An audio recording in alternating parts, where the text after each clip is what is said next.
মাঝে মাঝে নিজেকে একটু অন্যরকম কিছু চ্যালেঞ্জ দিতে ইচ্ছা করে, যা আমি এর আগে কোনোদিনও করিনি। সেরকমই একটা চ্যালেঞ্জ নিজেকে নিজে দিয়েছিলাম। চ্যালেঞ্জটা কি বলছি। জয় জগন্নাথ। হে এভরিওয়ান, কেমন আছো তোমরা সবাই? শুভ রথযাত্রা সবাইকে।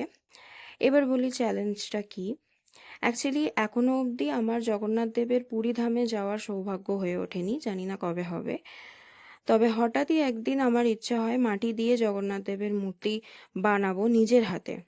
আমি, যে কিনা মাটি দিয়ে কিভাবে কি বানাতে হয় কোনোদিন দেখেও নি জানেও না, সেই আমি মাটি দিয়ে প্রভু জগন্নাথ দেবের মূর্তি বানাবো।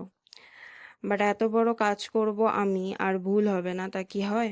অ্যাজ ইউজুয়াল আমি ভুল করেছি। আমার কাছে 2 সেট মাটি ছিল, আমি 1 সেট মাটি এত পরিমাণ জল দিয়ে মেখেছি যে সেটা ডিরেক্ট কাদায় পরিণত হয়েছিল, যেমনটা তোমরা দেখলে। তবে সেটা পরে আমি কাজে লাগিয়েও নিয়েছিলাম।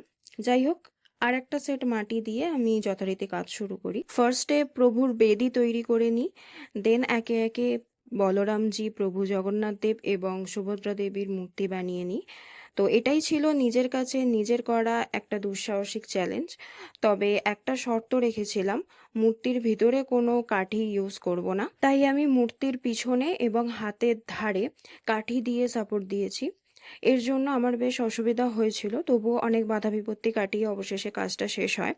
তবে সত্যি কথা বলতে এই কাজটা করতে আমার যতটা না কষ্ট হয়েছে তার থেকে বেশি মনে একটা অদ্ভুত শান্তি অনুভব করেছি, কারণ ফার্স্ট টাইম আমি নিজে হাতে ভগবান গড়েছি। আসলে ভগবানের যদি কাউকে দিয়ে কিছু করানোর ইচ্ছা হয় তাহলে তিনি নিজেই সবকিছু করিয়ে নেন। কালারের পার্টটা তোমরা নেক্সট ভিডিওতে দেখতে পাবে। So tata, Radhe Radhe.